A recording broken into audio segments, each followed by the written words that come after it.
الحمدللہ رب العالمین والصلاة والسلام علی سید الانبیاء والمرسلین اما بعد فاعوذ باللہ من الشیطان الرجیم بسم اللہ الرحمن الرحیم قد قال اللہ تبارک و تعالی فی القرآن المجید والفرقان الحمید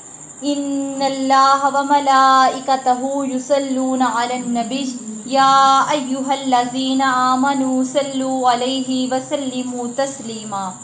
انا اعطیناک الکوثر صدق اللہ العظیم وصدق رسولہ النبی الکریم۔ سچا ہے ہمارا مالک اور سچا ہے ہمارا خالق کہ سوا اس واحد و یکتا کی کوئی عبادت کے لائق نہیں، اور سچے ہیں اس کے پیارے حبیب حضرت محمد مصطفیٰ صلی اللہ علیہ وآلہ وسلم کہ جن کے میلاد کے اس خوبصورت جشن میں اور آپ شامل ہیں۔ اللہ تعالیٰ نے ارشاد فرمایا انا اعطیناک الکوثر، اے میرے حبیب علیہ السلام ہم نے آپ کو کثرتیں عطا فرمائی۔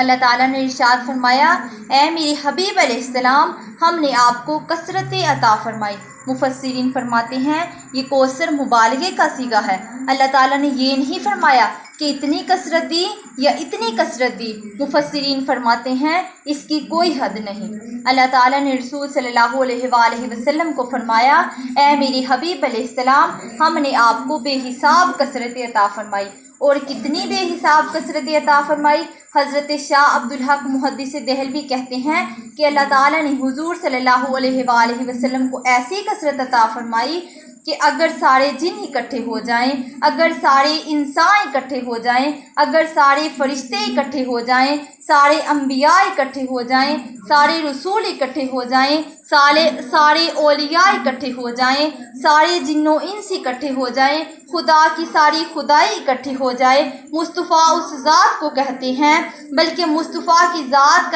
کے کسی ایک پہلو کو موضوع بنا لیا جائے، حسن مصطفیٰ کو موضوع بنا لیا جائے، اولاد مصطفیٰ کو موضوع بنا لیا جائے، اختیار مصطفیٰ کو موضوع بنا لیا جائے، مقام مصطفیٰ کو موضوع بنا لیا جائے، کسی ایک پہلو کو بھی موضوع بنا لیا جائے۔ حضرت شاہ عبدالحق محدث دہلوی کہتے ہیں کہ ساری خدائی بھی اکٹھی ہو کر جس کی ایک صفت کا بھی حق ادا نہ کر سکے، اس ذات کو محمد صلی اللہ علیہ وآلہ وسلم کہا جاتا ہے۔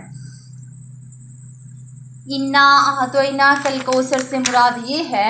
کہ اب اللہ تعالیٰ نے حضور صلی اللہ علیہ وآلہ وسلم کو کتنی کثرت عطا فرمائی۔